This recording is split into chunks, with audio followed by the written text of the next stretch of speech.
Olá, pessoal! Estamos de volta aqui para a nossa História da Teologia e nós vamos ver agora a unidade 5.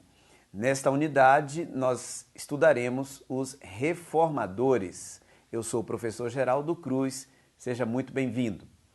Bem, nós vimos na unidade 4 a teologia da Idade Média. O que marca a teologia na Idade Média é a utilização da tradição. Repetindo rapidamente para você memorizar. A tradição é a utilização de um método teológico em que se estudava a teologia através dos pais da igreja. O que os pais da igreja falaram e disseram sobre a Bíblia. Por isso que na Idade Média falamos de uma teologia da tradição. Significa que não se estudava a Bíblia diretamente, mas através dos pais da igreja. A Reforma Protestante é exatamente o movimento em que se volta diretamente às Escrituras. Voltando-se às Escrituras, não teremos mais a mediação do pensamento teológico dos pais da igreja. Desta forma, voltando-se às Escrituras, temos o chamado movimento reformado. Então, a reforma é exatamente uma reforma de cunho teológico. Não mais pela tradição, reforma-se a teologia agora para estudá-la diretamente das Escrituras.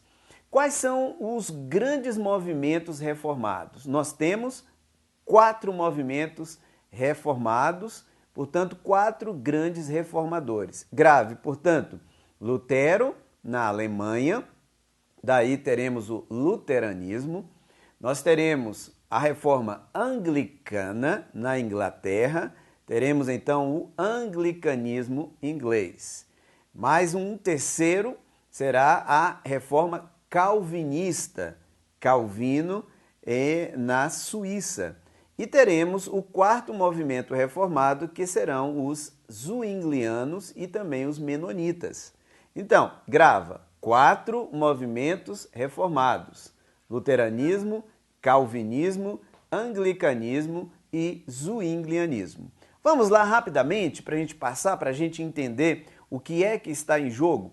Esses 4 movimentos reformados, embora eles retornem às Escrituras e rompam com a tradição, esses movimentos não ficam uníssono, não ficam concordes em torno da interpretação da Escritura. Infelizmente, o movimento reformado terá então uma subdivisão em 4 movimentos.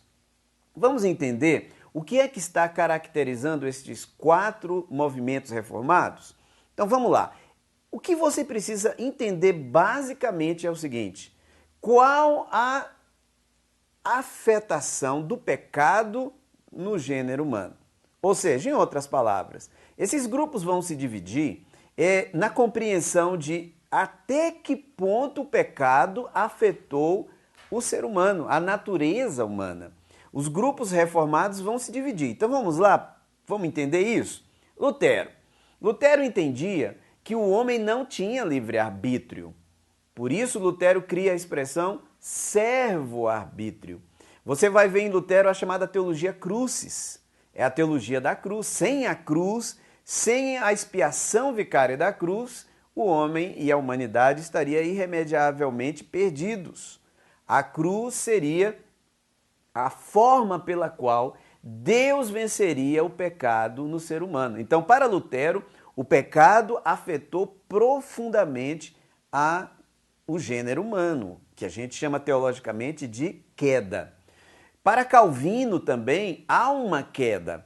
Calvino entende e depois Beza, os seus discípulos, seu principal discípulo e os demais, vão falar de uma dupla predestinação. O ser humano caiu totalmente, de tal maneira que ele não tem condições mais de responder à graça de Deus.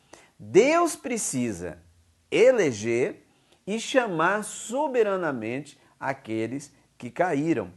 Então percebam, nós temos o primeiro grupo reformado em Lutero.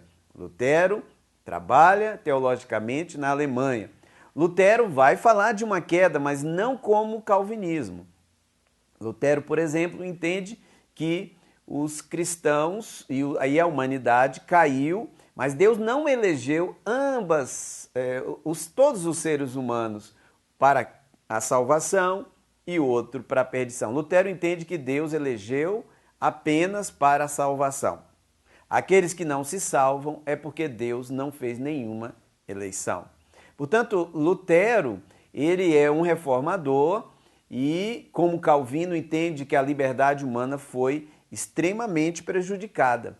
Então, nesse sentido, luteranismo e calvinismo, eles concordam de uma certa forma, porque eles entendem que a liberdade humana foi extremamente prejudicada pelo pecado. Mas nós temos ainda mais dois grupos reformados, tá?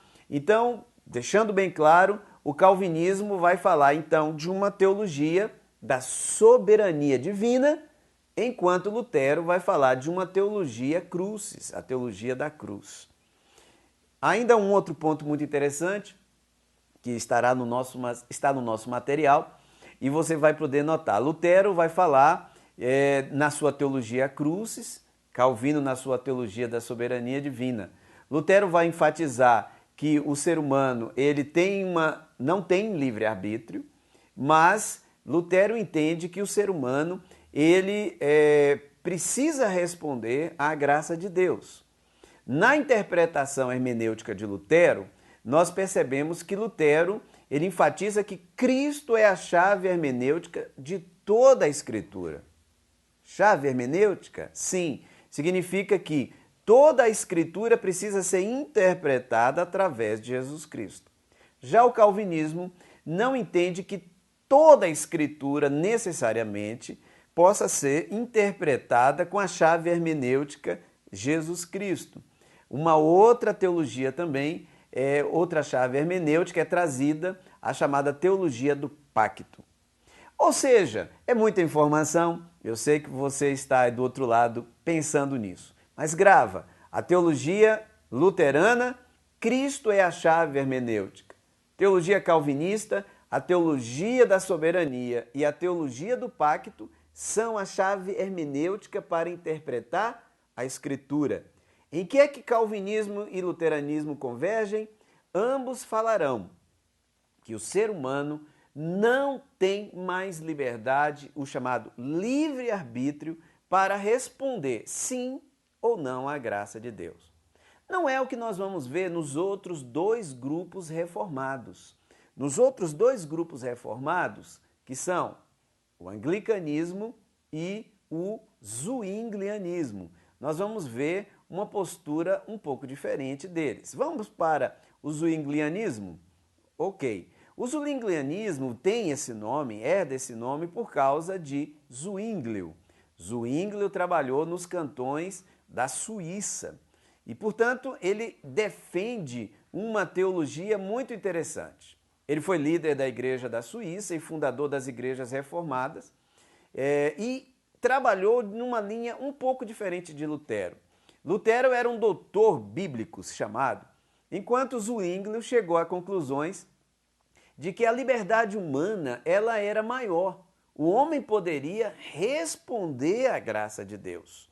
Zwinglio não deixa uma igreja organizada, mas suas doutrinas influenciaram as confissões calvinistas.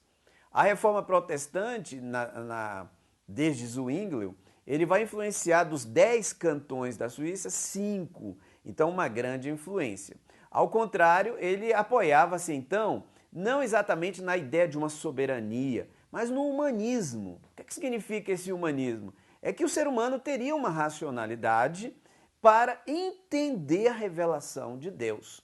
A bondade essencial do homem, que faz com que ele que não precise de impulsos para subir a Deus, porque ele teria condição de fazê-lo. Então a gente percebe uma ruptura da ideia de uma soberania. O homem tem condições racionais de buscar essa compreensão da revelação. E para fechar o nosso bloco, nós temos a reforma anglicana. A reforma anglicana, ela acontece na Inglaterra. O rei Henrique VIII, querendo casar com a Ana Bolena, ele então se separa da Igreja Católica, se torna o líder da igreja e declara a si mesmo o seu divórcio e podendo casar desta forma então. A Igreja Anglicana, ela já vai seguir uma linha que a gente chama linha média entre a linha católica e a linha protestante. Então, é uma teologia que vai seguir muito uma teologia zwingliana, uma influência zwingliana. O homem tem uma liberdade para responder à graça de Deus.